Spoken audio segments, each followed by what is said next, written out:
स्कंद माता की कथा। नवरात्रि का 5वां दिन। स्कंद माता की कथा।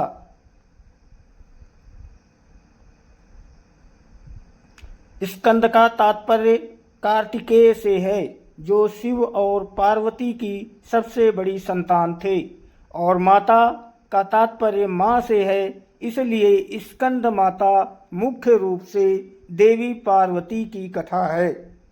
हम सभी जानते हैं कि जब सती ने आत्मदाह कर लिया, तब शिव पूरी तरह से दुनिया से कटे हुए थे, तपस्या में लीन थे, और जो कुछ हो रहा था उससे पूरी तरह बेपरवाह थे।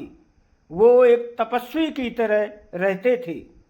उस समय 2 राक्षस सुरहप, दमन और तारकासुर को वरदान प्राप्त था कि उन्हें नष्ट नहीं किया जा सकता था। उनको दोनों को वरदान था कि कोई नष्ट नहीं कर सकता। वास्तव में केवल शिव और पार्वती की संतान ही उन्हें मारने में सक्षम थी। क्या होगा अगर वे कभी भी 2 राक्षसों तारकासुर और सुरहदमन से छुटकारा पाने में कामयाब नहीं हुए। सभी देवी देवता चिंतित हो गए, क्योंकि शिव ने खुद को ब्रह्मांड से पूरी तरह से वापस ले लिया था। वे सभी भगवान विष्णु के पास पहुँचे और उनसे समाधान निकालने की विनती की। सती कभी आत्मदाह नहीं करती और शिव कभी भी बाकी दुनिया से कटे नहीं होते। नतीजतन विष्णु को समझ में नहीं आया कि क्या करें।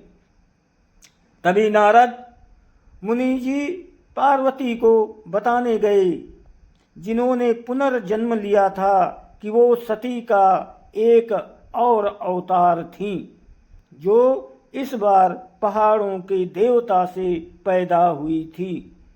पार्वती के पास नारद मुनि जी गए, जिन्होंने उन्हें बताया कि वो इस अवतार में भी अपने जीवन के प्यार शिव से विवाह कर सकती हैं, लेकिन इसके लिए बहुत अधिक तपस्या और कठोर परिश्रम की आवश्यकता होगी।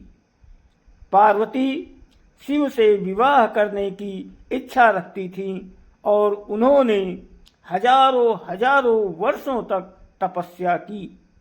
अत्यधिक तपस्या, जिसके बाद शिव अंततः संतुष्ट हुए और उन्होंने हार मान ली। बाद में उन्होंने एक दूसरे से विवाह किया।